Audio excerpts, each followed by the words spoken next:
Are you aware of the world's first economist? That answer has been available to you your whole life. You just didn't have the eyes to see it.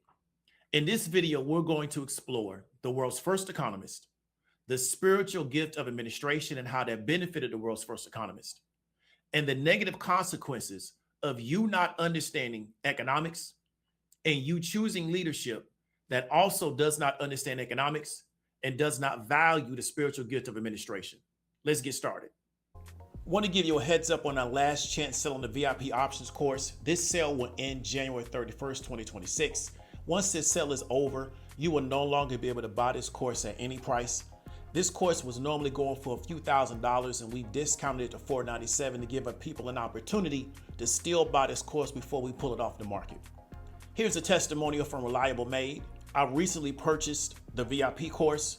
If you're reading this, hurry up and purchase the course, especially if you are a beginner. I agree. You have until January 31st and then the sale will be over. Many of you are familiar with the story of Joseph. However, you only may be familiar with the story around Joseph and his coat of many colors, and also Joseph in dream interpretation. And then you'll get a lot of different, I would say, examples or interpretations created around those two storylines. This is where your understanding of Joseph will stop.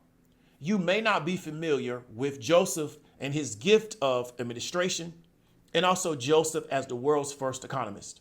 If we look at Genesis, we can see early on in the storyline of Joseph where we were starting to realize that he had this gift of administration. In Genesis 39, it reads, "Now Joseph had been taken down to Egypt.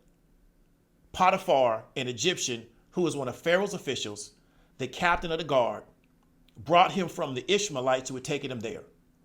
The Lord was with Joseph so that he prospered and he lived in the house of his Egyptian master. When his master saw that the Lord was with him and that the Lord gave him success in everything he did, Joseph found favor in his eyes and became his attendant. Potiphar put him in charge of his household and he entrusted to his care everything he owned." This is one example of Joseph showing this gift of administration and being put in position because he had that gift. Another example is going to be Genesis 39, starting with verse 20. "But while Joseph was there in prison, the Lord was with him. He showed him kindness and granted him favor in the eyes of the prison warden. So the warden put Joseph in charge of all those held in the prison, and he was made responsible for all that was done there. The warden paid no attention to anything under Joseph's care because the Lord was with Joseph and gave him success in whatever he did." These are two examples early on in this story showing that Joseph had the gift of administration. He knew how to manage situations. He knew how to organize situations, and people identified that in him and put him in a position as a result of his abilities. Well, in the news tonight, the number of Arkansas families who are not below the federal poverty line but are still struggling to make ends meet is growing. So says the Alice Project, which keeps track of that data. Channel 7's Kayla Christian joins us live from our content center now with what this means for Arkansans in today's economic environment. Kayla. Yeah, Chris, according to the Alice measure, nearly 1 out of 2 households in the state are facing extreme financial hardships, despite most being a part of the working class. So it's called Alice, Asset Limited Income Constrained Employed. Working class citizens, some 2-income households, some working multiple jobs, but still unable to take care of their families. So 16% is determined at the poverty line for the state of Arkansas. 32% meet the Alice threshold. Together, 47% of the families in the state of Arkansas work but do not make enough money to make ends meet. The Alice measure was implemented by the United Way after noticing what defines poverty was too limited. It is a much more updated statistic than the federal poverty line, which again just focuses in on food, shelter, and clothing. With Alice taking into account housing, childcare, transportation, healthcare, food, and technology. But many families have to choose what necessities come first. When we talk about food insecurity, as a trade-off, right? So these families are making decisions between rent and food. They're making decisions between getting a car or putting gas in that car or paying a health bill. And Arkansas is already ranked #1 for food insecurity in the nation. So we already have an issue But then when you throw in inflation and higher grocery prices, people that were getting by, but maybe just barely, are now really struggling. And we, unfortunately, are seeing a lot more of that. With the Arkansas Hunger Relief Alliance saying they're seeing more people in need of basic nutrition. And oftentimes people say, well, everybody's just one step away, and that is very true. And it's hitting closer and closer to home. You know, we have teachers, we have dental assistants, clerks, food service folk, administrative assistants. They did everything society says you're supposed to do, everything, but still cannot support their families. So we're looking at Genesis 41, verse 39. Then Pharaoh said to Joseph, since God has made all this known to you, there is no one so discerning and wise as you. You shall be in charge of my palace, and all my people are to submit to your orders. Only with respect to the throne will I be greater than you. We've seen multiple examples early on in the story of Joseph being in the land of Egypt, where people are starting to recognize his ability of administration. It's been shown in real life, not just something that he has ideas around, but also being somebody that understands how to manage economic resources, understanding strategy around economic resources, and understanding supply and demand, but also understanding surplus and shortage. Now, if you look at this particular story of Joseph early on in Egypt, and he interpreted a dream for Pharaoh, and understanding that we're going to get 7 years of abundance and then 7 years of famine, Joseph didn't come out and say, well, you know what? We know we're going to get 7 years of abundance. And so during the 7 years of famine, what we will do is that we will just have faith that grain or abundance will show back up. Joseph was able to communicate a very pragmatic and a very structured plan to Pharaoh on how to manage the famine during the 7 years. And so that's something I want you to understand, is that a lot of times we've been communicated that as people of faith, we should always just believe things are going to be there, as opposed to, if we know that something is going to come, why don't we understand how to steward our resources? So Joseph understood, without going to a school of economics, supply, demand, surplus, and shortage. And then he understood, how can I manage a situation based on these particular economic factors to where the land can withstand the 7 years of famine. And we're going to get a little bit deeper in that as we go on. This is what you're not being taught through the mainstream when we talk about the story of Joseph. You're getting the super spiritual stuff. You're getting the comeback story. You're getting the God is going to, put you in the land of your enemies and give you a position. You're getting all these stories, but you're never getting the economic piece, which to me is one of the central pieces of this story. The fact that Joseph had the gift of administration, and Joseph was the world's first economist, and it played out in the way in which he administrated in the land of Egypt while he was working in the court of Pharaoh. News at 7. Georgia lawmakers under pressure as Governor Brian Kemp has called for changes to laws regarding insurance lawsuits. Atlanta News First investigator Anastasia Olmos continues to dig into the impact that these laws have had on metro Atlanta communities. State and city leaders say that grocery stores don't want to invest in high crime neighborhoods because of the way that some of these Georgia laws are written. It could end up costing them millions of dollars in lawsuits if any crime happens anywhere near their property. Let me show you this. If we take a look at a map of Atlanta and we focus really just on the perimeter, let's do a search for a Publix grocery store. That's the red here. You can see that most of them really are north of I-20. Now let's look at a Kroger. The red here, we see a few going southwest, and now a Target, really just north of downtown. Now, city leaders say that this is a ripple effect of the way that these laws are written. Employers can't afford to do business with such high risk, and people are going without. Desperate times call for robot dogs. At least it's another security tool to stop crime at 445 Cleveland in Rosedale Heights. Key, but avoiding a serious injury and even death is crucial for property owner Avi Wolf because he can no longer get assault and battery coverage. Insurance companies won't take the risk on us. The risk Wolf's referring to is the possible lawsuit and payout the insurance company could face if sued under Georgia's premises liability law. It essentially holds a property owner accountable for crime that happens in and around the property based on past crimes in the area. The complex sits in Atlanta's District 12, the district with the highest number of crimes against people in the last year, according to Atlanta police data. It's very well known. If you can't get proper insurance coverage, you don't want to live there, you don't want to operate there, you don't want to do business there. But this is home for more than 30,000 people. According to Atlanta Regional Commission data, 80% of the district is black and about 60% of renters are cost burdened. Cost of living is skyrocketing, of course. If it wasn't for the VA, I would be struggling very bad. Army veteran Danielle Glass tells me his car insurance premium is his biggest concern. It's almost a $400 increase. Car insurance premiums are based on a driver's zip code and the risk of the company having to pay out millions of dollars in accidents and injuries. So with me being a disabled vet, it's a big issue because I'm on a fixed income. To see some of the things that are hampering us is unbelievable. District 12 City Councilman Antonio Lewis says the current laws are not only hurting businesses, but keeping vital resources from the community. Anybody who knows me knows how bad that I want a grocery store over here. We live in a food desert. Grocers, have they said specifically they can't come because of insurance? Well, they count rooftops. The thing I know about my community, we have rooftops. The only thing we're having an issue with right now is the price of not land, it's the price of insurance. A search for hospitals in South Atlanta shows a similar scarcity. But hospital systems are saying, we can't afford this. Let's look at Genesis 41:48, and it reads, Joseph collected all the food produced in those 7 years of abundance in Egypt and stored it in the cities. In each city, he put the food grown in the field surrounding it. Joseph stored up huge quantities of grain, like the sand of the sea. It was so much that he stopped keeping records because it was beyond measure. And what we observe is that Joseph understands that if we believe that there's going to be a shortage, what we need to do is we need to store and to make sure that we have a surplus.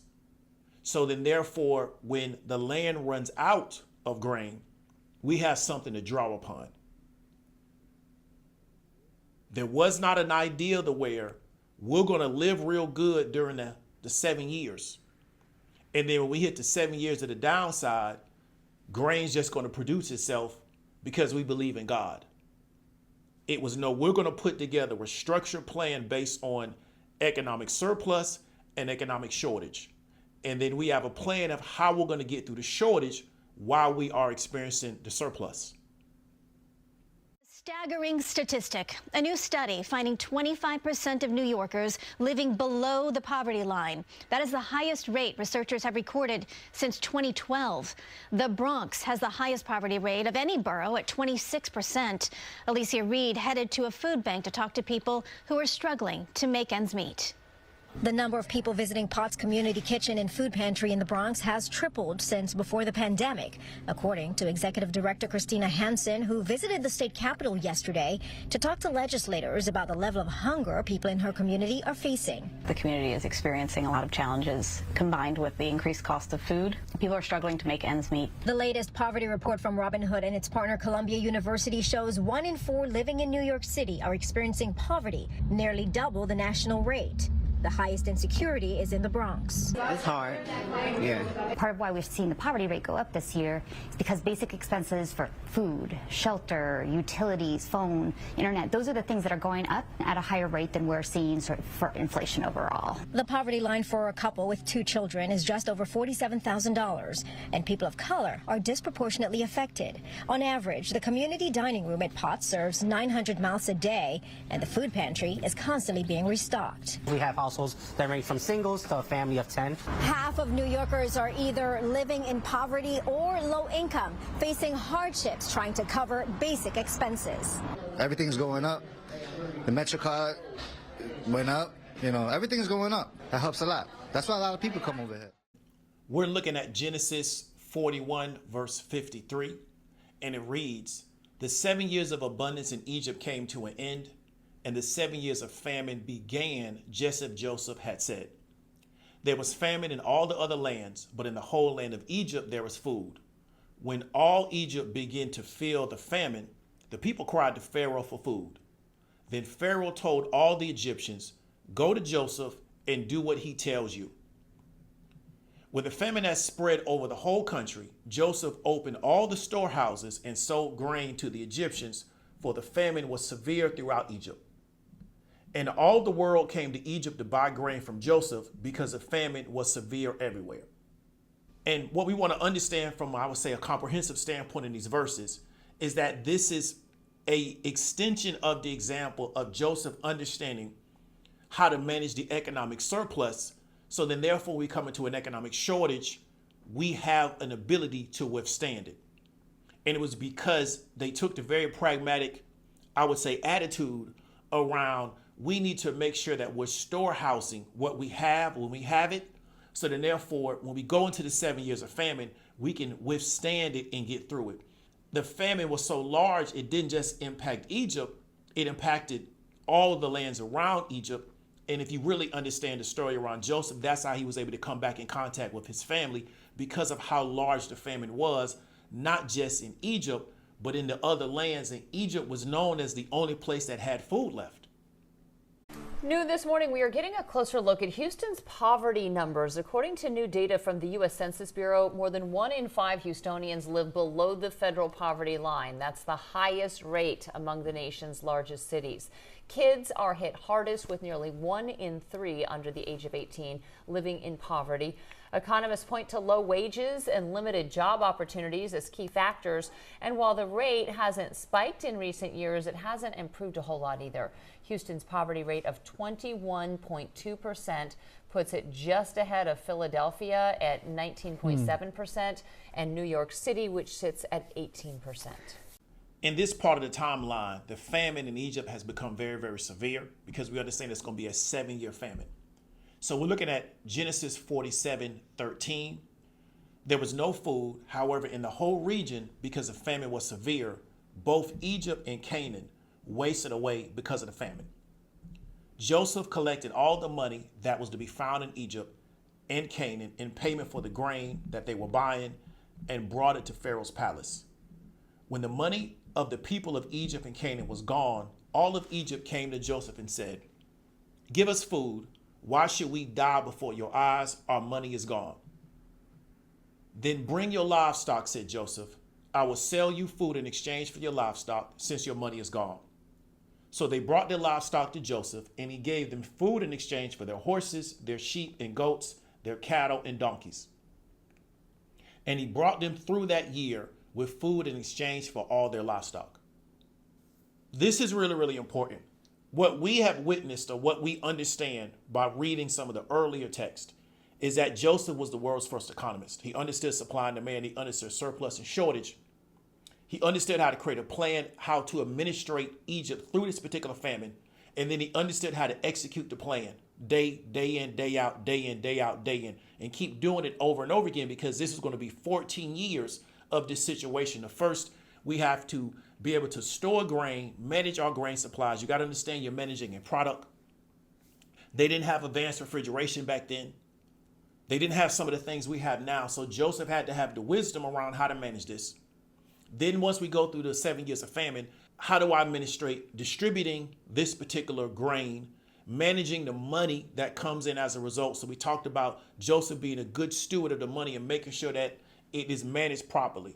But this is really, really important, because I think a lot of people miss this again because they haven't been taught and because they can't see what's right in front of them.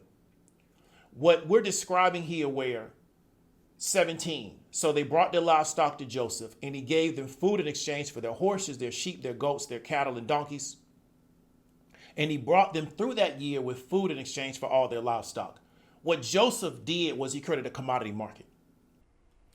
Hello and welcome to our first in the series, where we talk to you about the commodity markets, the nitty-gritties, the explainers and the very basics. Well, starting with the commodities itself, it is a raw material. It is the primary product which is used in various factories, construction, manufacturing, etc. And commodities are of various types. The first one is the hard commodities. These are the natural resources that are mined or extracted. For example, gold, metal, crude, rubber are some of the commodities which are either extracted or they are mined. And then you have soft commodities. These are agriculture or livestock like wheat, soybean, orange juice, sugar. These are all commodities that come under the category of being soft commodities. With grain being one commodity. So first it was just an exchange market where you pay money and you get grain. Now we turn into a commodity market to where you can bring goats, cattle, donkeys, horses, sheep, and then we will exchange grain in exchange for that. Now, what do you have to do to make sure that this commodity market actually functions properly? Well, you have to determine what is going to be the value of the livestock being brought to market. So how much grain will you get for a horse? How much grain will you get for a sheep? How much grain will you get for a goat? They're not the same size. They may not have the same value to the court. How much grain do you get for donkeys? How much grain do you get for cattle? Because they can have different values to the court. And those values could maybe change over time, the same way any commodity value changes over time. So what we're witnessing really here is the first commodity market. So this is why I say a lot of our problems cannot be solved. This is going to be my own commentary. This is not in the Bible. But I believe that a lot of our problems are not going to be solved because we don't really value the gift of administration, which we see going back to the ancient texts, that this was a very valuable gift that God gave Joseph. And we also don't value the field of economics and how we can use economics to solve problems in our real life. The account of healthcare disparities just miles apart. We are talking about Fulton County here, where we just told you last night about new plans to build an emergency care facility on the south side. So here's a new look tonight at the plot of land in Union City that will soon transform into a new Grady Health System emergency department. It will serve Union City and neighboring communities, including Fairburn, College Park, Palmetto, and Chattahoochee Hills. Grady says the goal here is to bring essential medical services to these communities currently in a healthcare desert. And as 11 Alive's Joe Ripley reports tonight, the closure of several hospitals in that particular area has now exposed the difference from one end of the county to the other. Deborah Hemphill doesn't have time to waste, especially when it comes to her health. I have Crohn's. I've been there for that. I have my youngest son there at that hospital, and I've had a couple of surgeries there. And I've taken neighbors there who don't have cars. She lives 1.5 miles from the old Wellstar Atlanta Medical Center South Side in East Point. The facility stopped emergency services 2 years ago, then shut down altogether by January. Wellstar's AMC downtown location closed in 2022 as well, leaving southern Fulton County below I-20 without a hospital. It's stressful because now you're trying to figure out the economics of it. Do I have money to take my kids here? Do I need to Uber? You know, now it's a financial dynamic, and it's hurting our community. Healthcare equity in Fulton County. Fulton County leaders held a town hall Thursday addressing the health disparities. Fulton County District Health Director Dr. Lynn Paxton says inadequate hospital access only adds to the income and education disparities in southern Fulton County. If you need to get emergency care, you can wait up to 3 hours in South Fulton versus like maybe 20 minutes or a half an hour in North Fulton. A matter of miles can make the difference. A Fulton County report shows life expectancy is 5 years lower on the south side of the county than the north side. There are significantly fewer specialists in the area, and the south side does not have a single cardiologist, pulmonologist, or infectious disease specialist. The area is 91% non-white and 2 to 4 times more likely to rely on Medicaid or have no insurance at all. We're looking at Genesis 47, starting with verse 23. Joseph said to the people, "Now that I have bought you and your land today for Pharaoh, here is seed for you so you can plant the ground. But when the crop comes in, give 1/5 of it to Pharaoh. The other 4/5 you may keep as seed for the fields and as food for yourselves and your households and your children." What we're seeing is that Joseph is implementing economic policy across the land, where 1/5 of your production or 1/5 of the production belongs to Pharaoh, and the other 4/5 belongs to the people that produced it. And this is thousands of years ago. This is not anything new. However, because we're not aware of it, we don't understand where some of these things have originated from. That how you design those programs, and all of the programs that I attended, all of the education that I had, college, public, and otherwise, nobody ever told me that I was an African woman. Nobody ever told me what the history of African people were. Nobody ever told me that America is business, and without business you will have nothing and be nothing. And nobody ever told me how to organize business so that I would be able to develop institutions in my own community. So now the sincerity of all of the programs and all of the education has to be questioned, indicted, and convicted, because the bottom line is that America is not and has never tried to produce African adults who are functional, self-sufficient, who understand their politics, their economics, and their relationship to the world politics and the world economics.